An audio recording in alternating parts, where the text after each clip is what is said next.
Hi, I'm John DeDakis. I'm a novelist, a writing coach, a manuscript editor, and a former editor on CNN's The Situation Room with Wolf Blitzer. You're one to one with me, and I'm one to one with James Letoile. His friends know him as Jim. I don't know, Jim, did I make the cut? You did make the cut, John. It's good to be here. Thank you. I'm on parole, though, right? Yes, you are. Strict conditions. Okay. It's great to have you here. And uh, you've got a very impressive background that I know, or I'm sure, has informed a lot of your writing. And I want to get into that. But tell us more about your novels. I'm going to pull them up on the screen here. Um, Okay. you've got two one let's see how many are out, how many are on the way. You're a machine and it's hard to keep up. I don't know about a machine. I've got number 6 is coming out Oh my god. next month with Devil Within. 7 is scheduled in July with Face of Greed, and the 2 more next year. So it's this last couple of years has been it's been busy, but so far I'm keeping up with the churn, and scheduling is just right. And both series are different enough so I don't drive myself, absolutely insane trying to keep up with them. Well, I'm playing catch up here. Was Black Label your first one? No, Black Label would have been number 4. Oh geez. Okay, but it Yeah, did win. It won at Killer Nashville. And yeah. how many series do you have going? Uh, Black Label was a standalone, and I had written police procedurals and human trafficking thriller before. And when Black Label came along, when I was writing that, I wanted kind of a almost a palate cleanser. I wasn't sure where I wanted to go with police procedurals. There was a lot of kind of unrest in the community. Society was, talking about defunding police and that kind of thing, and I wasn't sure where I was going to go with the police procedural. Mhm. So I wanted to do something a little different, and that's what Black Label turned out to be. It was a standalone psychological thriller dealing with big pharma and what's really in those prescription medications that we take. Interesting. And let's see, Dead Drop, I'm reading that now, and that is set in Arizona and It is deals with immigration and drug trafficking. right. Um, and is this a series? This is a series. It's Dead Drop was the first in the series. It's set in like you said in the desert Southwest and deals with the whole immigration issue, immigration violence, immigration politics, and who's really caught in between in that struggle. And as you said, there's some cartel influences that kind of play into the story. And Devil Within, that comes out next month, takes that a little further. Oh, I thought I had Devil Within, but I do have Face of Greed. You want That to talk and I about like that too. that? Sure. Face Face of Greed is a new series that starts in November with Ocean View Publishing. It's a female protagonist. I have a female detective in Sacramento, so it's local based for me. And she's a little snarky, a little sarcastic, so she's really fun to write. But the premise in the book is actually based on one of the first murder investigations that I worked on. It was that I investigated. It was a home invasion gone bad, and the homeowner is killed, and then this whole thing unfolds. And the investigation that I worked on, we had bikers that broke into a house, executed the homeowner, Hmm. and they kept blaming it on him, that he was owed drug money back to them. And there was the Aryan Brotherhood involved and all kinds of things like that. But um, that kind of stuck with me, and it just found a place in this book. Um, you and I apparently write as a woman from time to time. I'm asked the question a lot Mhm. about why and how. So I'll turn it on to you. Why did you choose a female protagonist, and how were you able to, get into the female psyche, and how do you know it's Sure. authentic? Yeah, that's always a concern when you write outside your experience, and writing a female protagonist is dead center on that issue. I like writing it because it puts me a little bit on edge. I can't assume anything, so I'm going to have to get into that character more. Black Label had a female protagonist, and just to get into her head, to prepare to write that, I wrote a short story in first person point of view, with Jillian Cooper in a boardroom, and how she would interact with her all male counterparts in this male dominated kind of society that she worked in. So the same kind of approach with, Face of Greed and Bury the Past, another earlier book, um, to get into that frame of mind. I don't take anything for granted. I'm lucky enough where I work with, a woman editor, several women beta read for me just to look at, did I capture that correctly? Um, my daughter, she's in law enforcement. I have her look at it for a law enforcement perspective as a woman. Um, and then my wife is always a beta reader too. None of these people are going to let me get away with anything. I mean, they will call me, at the Are first drop we of a at hat. are we at a point where it's no longer a big deal for a person to be writing in the voice of another gender that's not their own?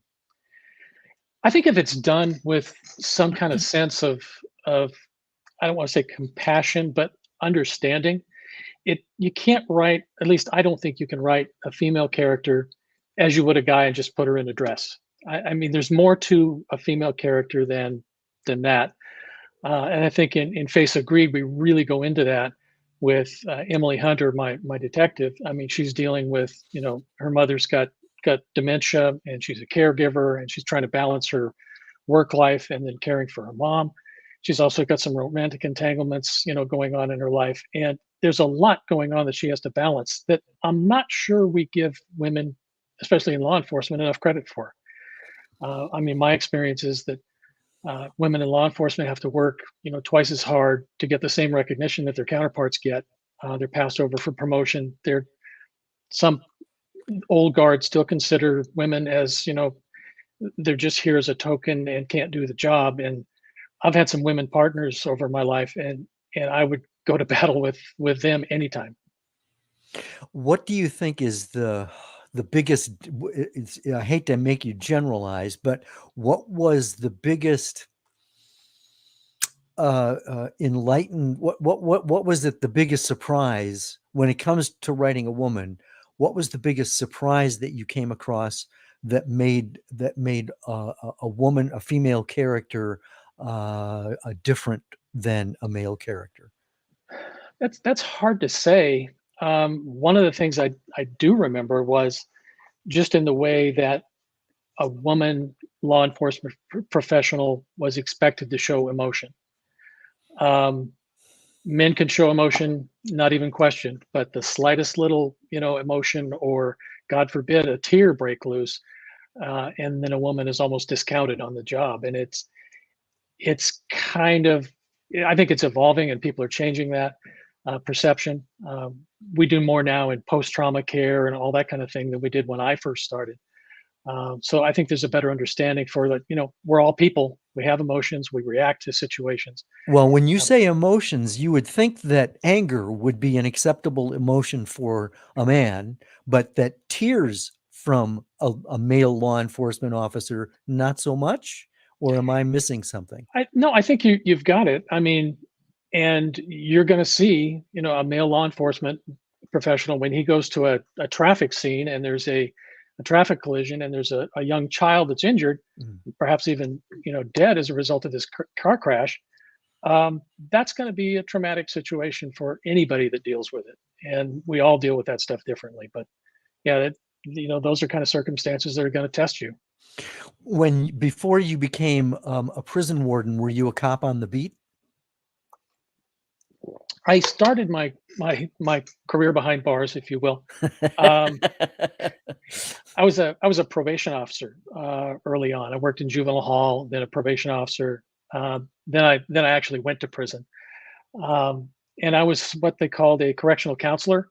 So it was kind of a classification staff, equivalent to a lieutenant, where basically you're in charge of this inmate, actually, several hundred inmates, their case plan. So you decide with a committee, what their custody level is going to be, where they can work, how they can work, what hours they're allowed out of their units, when they're eligible for transfer somewhere else. All of the things that go on in the day-to-day life of a prisoner, um, that correctional staff is involved in.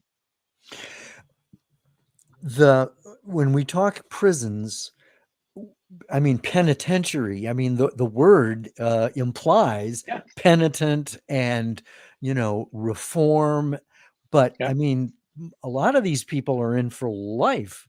So I mean, is it safe to assume though that it's possible, even if you know you're never going to get out, that you can in some way turn your life around? Have you seen that happen? Yeah, there's a couple of different questions in there, and I'll start with the last one. That's because I'm not a I very good interviewer. I'm doing all the wrong no, things.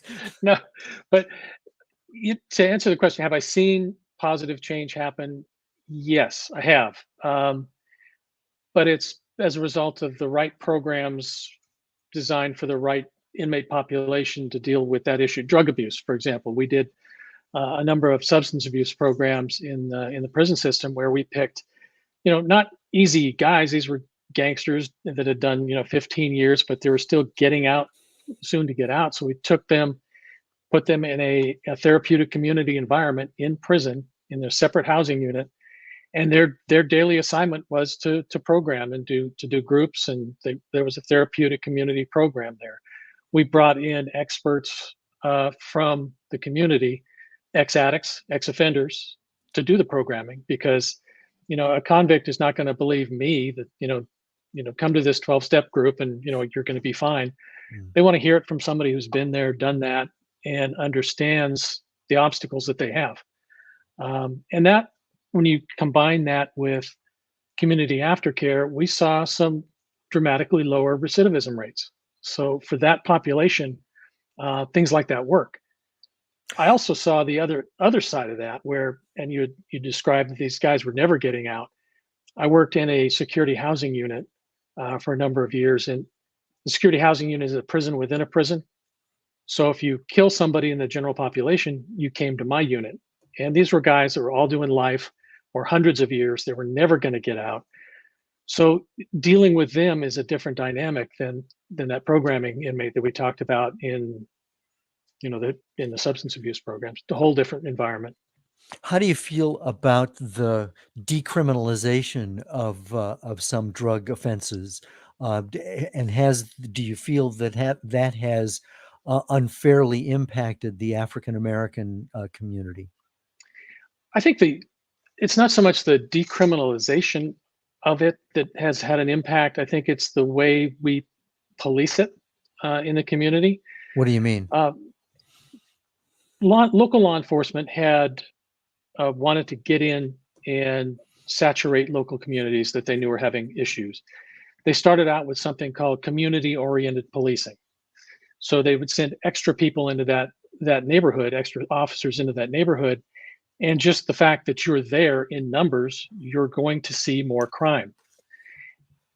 That program, community-oriented policing, started becoming basically problem-oriented policing. So they changed it from community to problem, and they were called POP officers.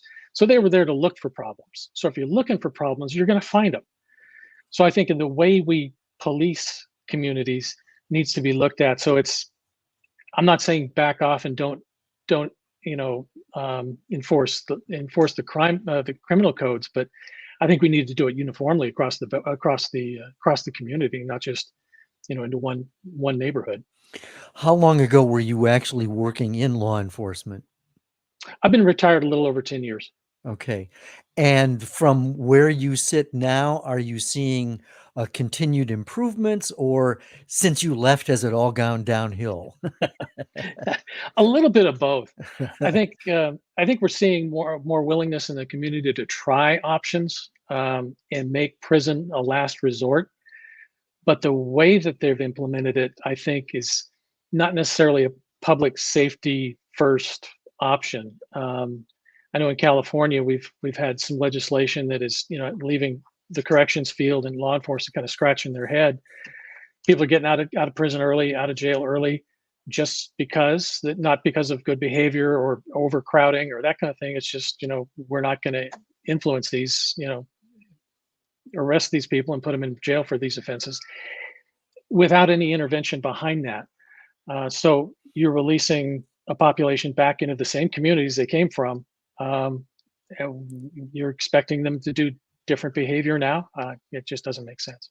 Are you optimistic or pessimistic in terms of our society's dealing with crime? Are things getting better or worse? I, these things I've seen them run on a cycle. There's this pendulum, and it's been, at least in California, it's been that way for decades.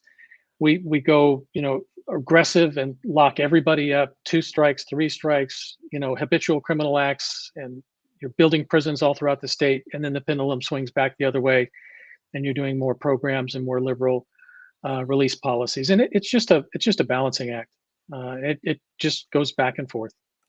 When you wrote the book that dealt with that you said was inspired by, or at least it was going on at the time when they were talking about defunding the police and so on, you're dealing with controversial issues, and if am I right in assuming that you're working stuff out as you write?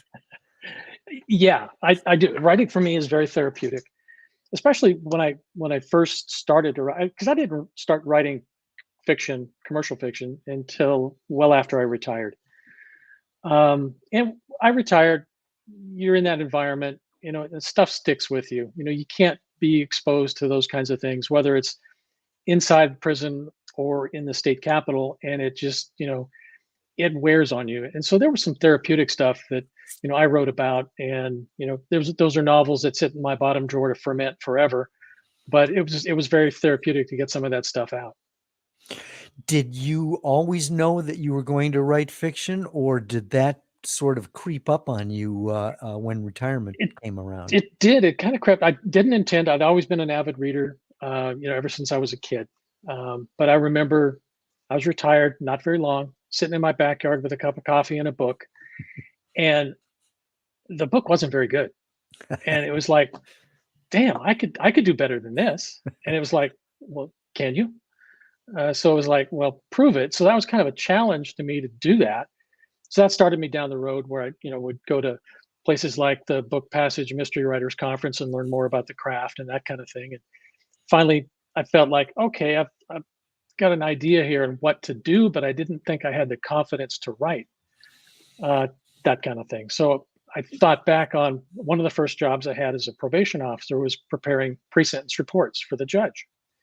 I'd go to the jail, interview the defendant in the jail, talk to the detectives who investigated the case, read the reports, talk to the victims, get a victim impact statement, and I'd cobble that all together in a report for the judge. So here after retirement, I thought back on that, and then it suddenly occurred to me, I've been writing crime stories all along. Right. So it kind of gave me the confidence, like, well, maybe you can do this. So then off we went. What were some of the early mistakes that you made as a writer of fiction? Oh God. If there's a Use book, if both there's a sides of book, the page if yeah, necessary, if right? there's a book there, I've done all of them. I think sending off stuff to publishers or agents before it's ready. I think everybody does that. Mhm. I think you don't have enough people look at your work before it leaves your hands. And early on, I think just in terms of being comfortable with the mechanics of writing and structure and voice, point of view, character development, I think those are all things that you learn by doing it. And it took me a while to do it, and I think I'm getting there still. But yeah, it takes a while. We have some people who are watching live, and they have the opportunity to ask questions, and we actually have one that's a pretty thoughtful one from Ron Turker, who I know as he's an emergency room doctor, and Oh, probably will be a future guest on this program because great. he's a good writer as well. He says you mentioned pre-release programs for drug addiction inmates. Are there robust or even modest programs to decrease recidivism rates for other crimes? And does it vary by state or region? I think it does vary by state and region. I know the feds have done some work on getting victims and offenders back together for some kind of a reconciliation before release kind of thing. Um, Other programs that one of the things that the correction systems are dealing with nationwide is mental health. Um, I know in California, we shut down our state hospital system decades ago, and basically the prisons became the dumping ground. So we have more people with schizophrenia and psychosis in prison than we do out in the community. So dealing with that kind of transition, we've had transitional case management programs where we work with those offenders who are really severely emotionally impacted and set up psychiatric and mental health care in the community when they're released. That's had an impact on recidivism, but they're very small programs in terms of the numbers um, of inmates who have those kind of needs. I'm seeing some states dabble in some of these other areas. I was doing some consulting work in other prisons, and employment is a big area. Getting offenders employed basically before they leave the prison. I know Minnesota was doing it, and Arkansas was doing it, and in California they're doing it as well, where they're actually getting inmates on an apprenticeship with a union for construction work before they even hit the gate, so that they're all lined up and ready to go. Okay, and our mutual friend Meredith Lyons is weighing in. She promised to be one of our harassers. She too is also going to be a guest on the Okay. show and is a very talented writer. Meredith is also a cat person, and she said, "Have you heard about the program to introduce shelter cats in prisons?" And the positive results that they've apparently been having. And as a not a cat owner, what do you think of them? Thanks, Meredith. Um, yeah, cats and service animals in prison are a kind of a trend that we're seeing nationally. I haven't seen too many cat programs in prison, but I know that the women's prison down in Corona, the CIW, California Institution for Women, was doing service dog training. So they'd get puppies and then raise them and start obedience training, get them ready to turn over to an organization that has ongoing training to really get them into guide dog or service dog kind of capability. When you get an inmate to care for something like that, it makes a difference. Whether it's a cat or a dog, even other people, Yeah. if you can get them to connect, it does make a difference. Yeah, so I haven't seen too many cat programs. I'm curious about those to see where they would go, but yeah. Okay. This really leads into the next thing I want to talk about. I mean, you've been a hostage negotiator, and here's something. I'm not sure if it's right to pair these things, but I'm incredibly concerned about the toxic atmosphere or the toxic climate that we have politically right now.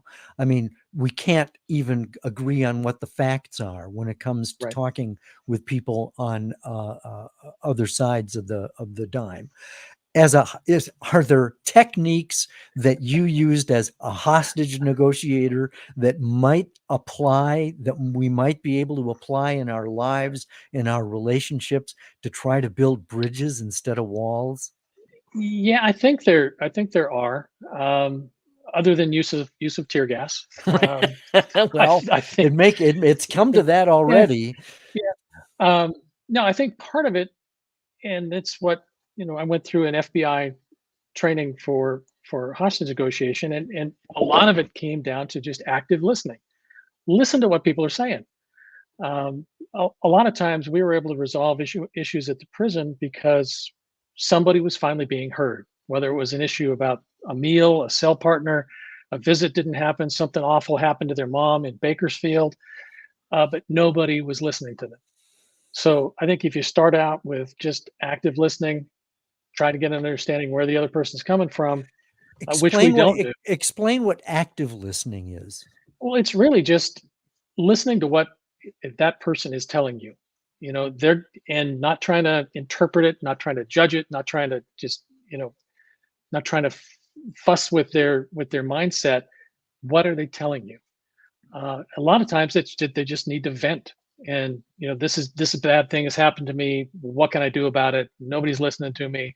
I filed an appeal. My counselor tore it up and threw it away.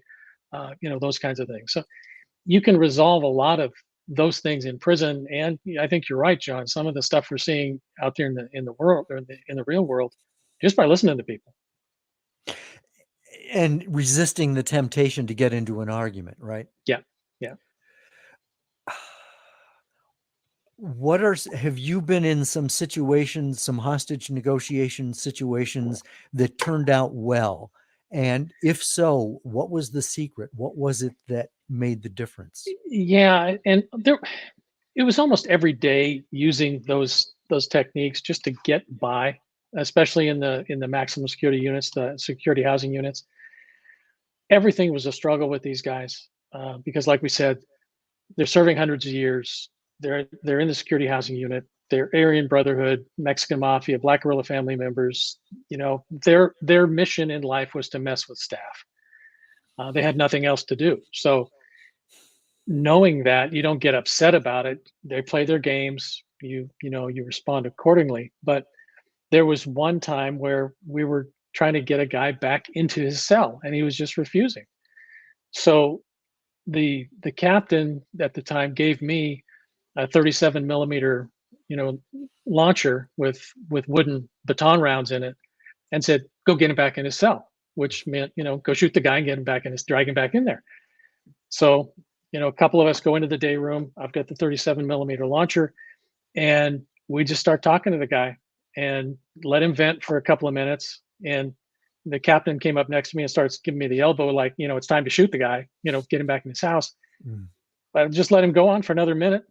He walked back in, and that was the end of it. No reports. Nobody had to, stay overtime and write reports. So my guys were happy, and the inmate got to save a little face. Went back into his house. Nobody was hurt. It was a good day. Is that the exception rather than the rule? I don't know. I think it varies from inmate to inmate. Some will just drag it out and provoke a physical confrontation.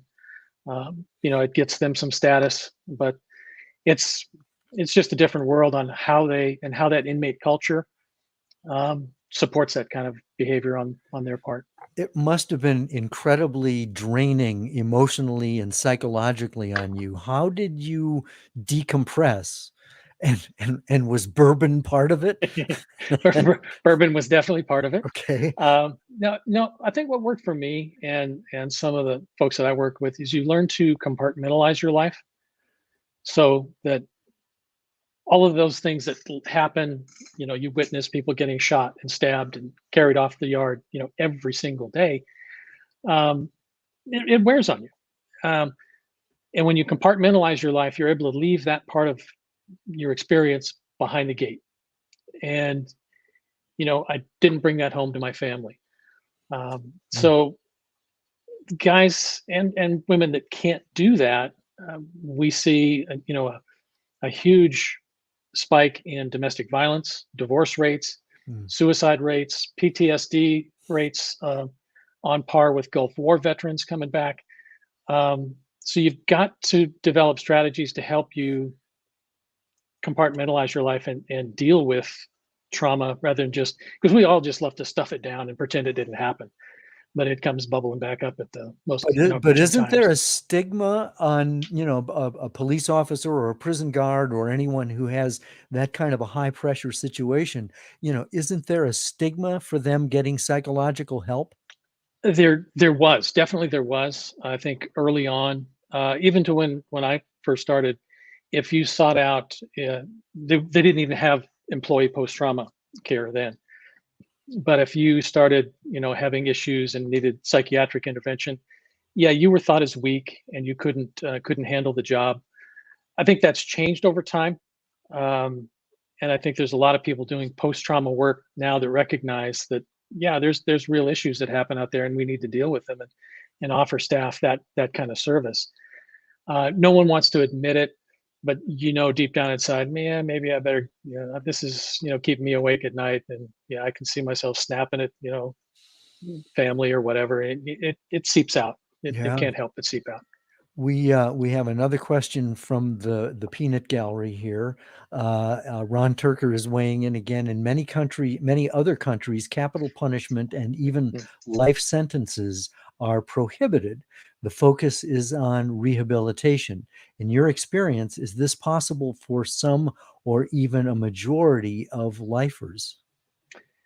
That's a good question, Ron. I think we have a different culture here and a different prison culture. Especially young gangbangers who go to prison with a life sentence, they wear that like a badge of honor. They've earned it finally, and now they have respect from the gang. Mm. Um, I think where I think we really differ in this country is capital punishment. Um, I'm for capital punishment in the right cases, and I think we over prosecute and overcharge capital offenses with the death penalty, enhancement as a charging decision when there's nothing special about that particular murder. Murder's a heinous thing. To me, every murder is a hate crime. It is.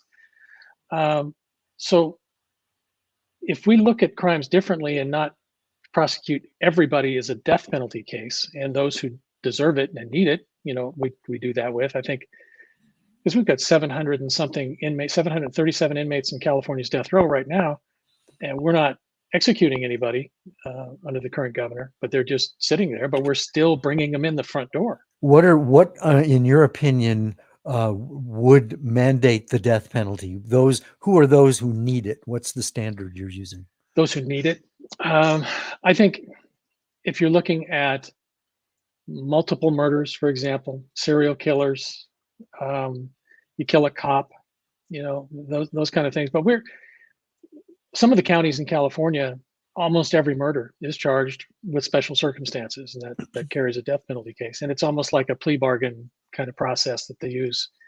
You plead guilty to the first degree murder, and we'll drop the death penalty, and you can go do life without. I don't know if this country is ready for what Ron's talking about and doing really rehab for release with life term inmates. I don't know that we're there yet. Why not?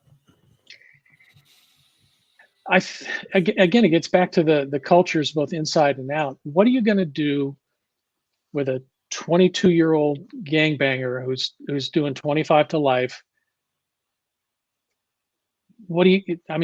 He's at his pinnacle of his criminal career right now. He wants to be, at Pelican Bay. He finally made it.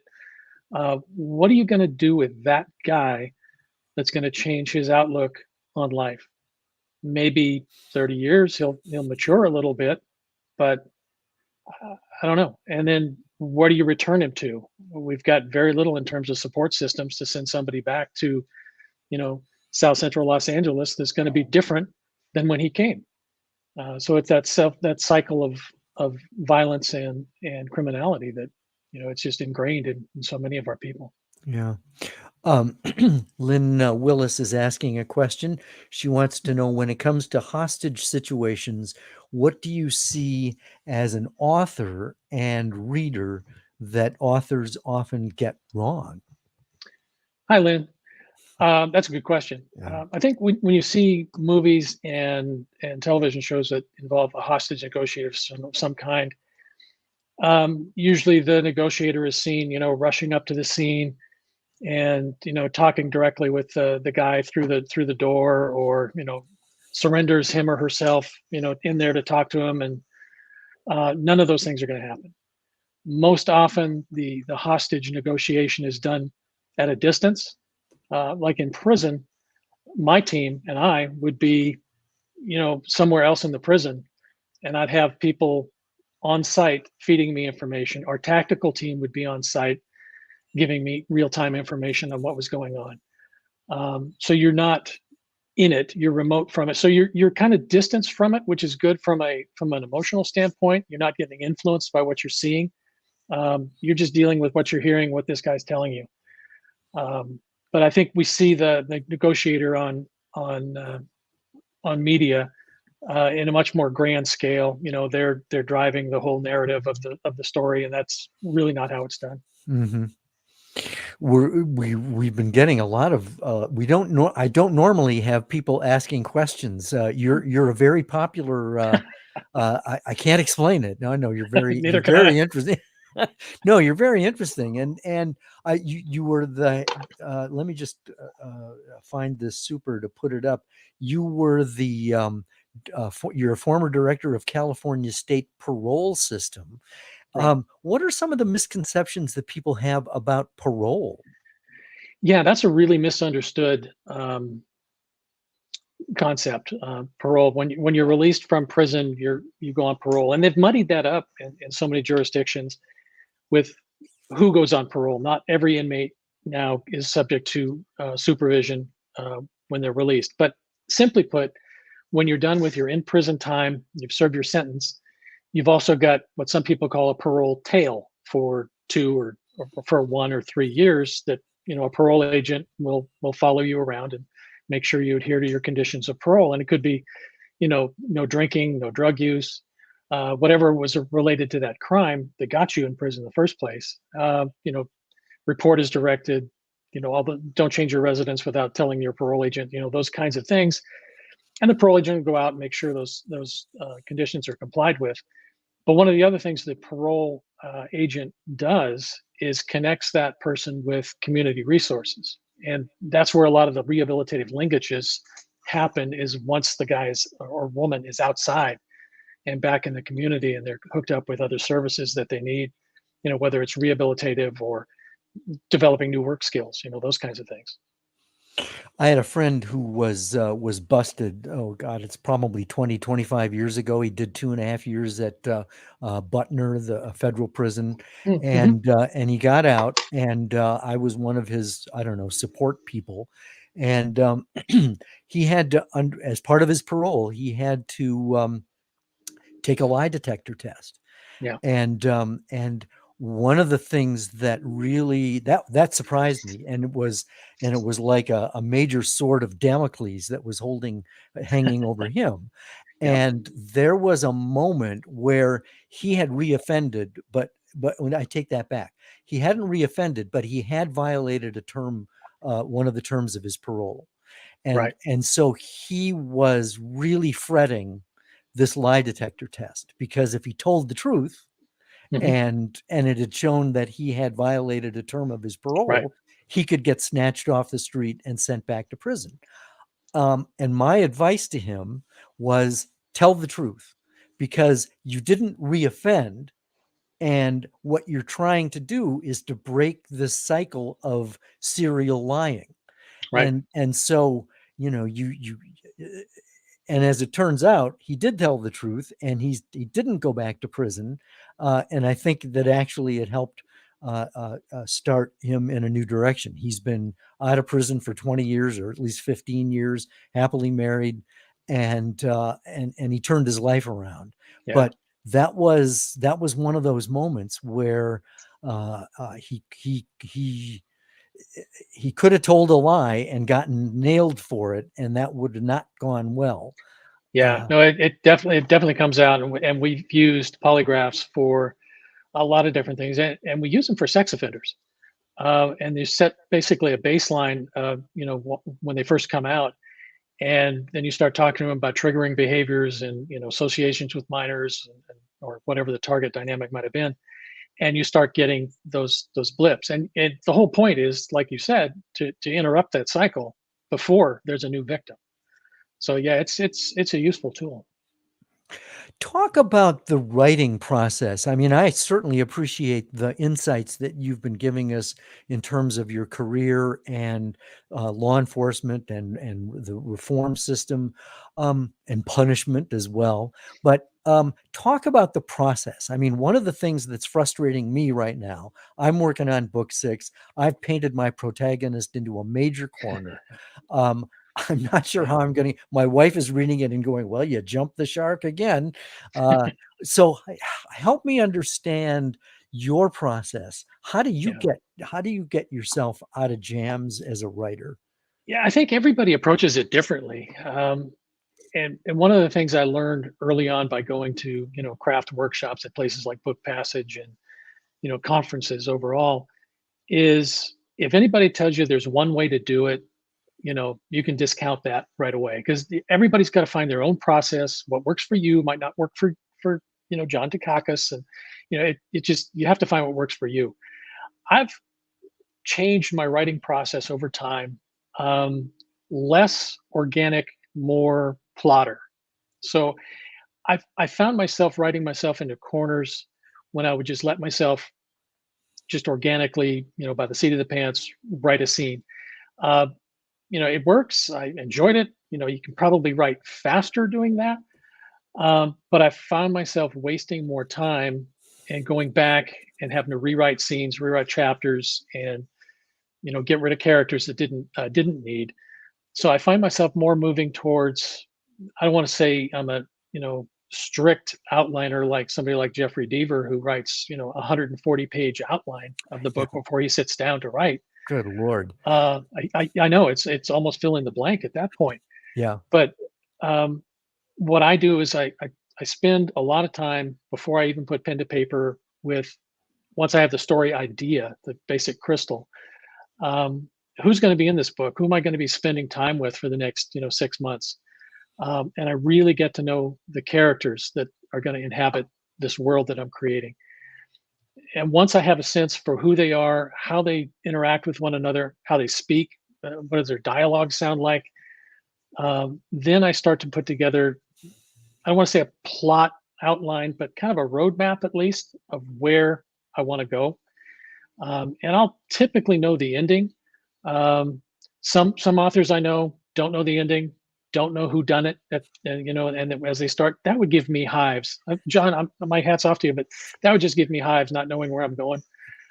So I have to have at least a clue, who did it, where they did it, why they did it, and at the end of the day, I've got that all wrapped up. And sometimes I'll write the end of the book first, so that I know that's there, and I just keep aiming towards that flag. How disciplined are you? How often, how much do you write a day? Do you write every day?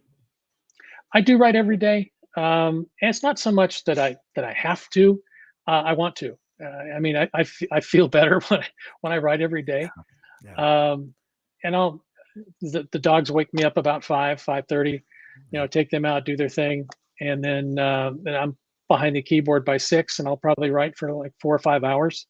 Wow. And then do other stuff in the afternoon, whether it's marketing or social media or just playing with the dogs and yard work and all the other things that go with life. But Let's back up and let's talk about yeah. marketing, because I mean, I've known you for a couple of years, but I mean, you're sort of an introvert, if I'm not mistaken. Am I right? Yeah, pretty much. So And how do you do? Go ahead. Yeah, part of it comes from, and that's probably the biggest surprise, coming from where I was in the prison world.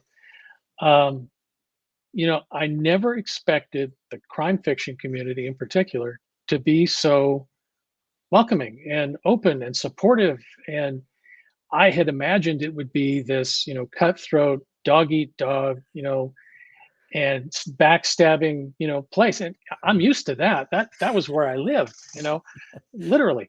Yeah. But I didn't expect that. And that was probably one of the biggest surprises. But yeah, I'm kind of a introvert by nature, but put me around, our people. And yeah, we have a lot of fun. And Was it a surprise to you to find out that part of writing is marketing? it really wasn't. I kind of had enough exposure to in some of those craft seminars and that kind of stuff where it's part of the business. I don't care if you're with a small publisher, a medium publisher, or a big five, you're still doing marketing. You're still out there making appearances and doing whatever it is you need to do to market your book. It's just I'm learning more and more about how to do that more effectively. And you can see some people that are really, really good at it out there. And it's like, I like that. I'll try that next, kind of thing. But What's the hardest thing about marketing for you? knowing which of all of these options out there to pick from, whether it's blog tours or physical bookstore tours, or God forbid you ever see me on TikTok. I do not want to. No, nobody wants to see that. So it's like where do you get the bang for the buck or the bang for your time? And I don't think anybody really knows yet. It's just you kind of just see what works. It's trial and error. Yeah, So very much. so what are you working on now? Well, I've got Face of Greed is coming out in November. That's the first one in that new series. I've got the sequel to Devil Within and Face of Greed drafted. I'm in revisions on those. Those aren't due until late 2024.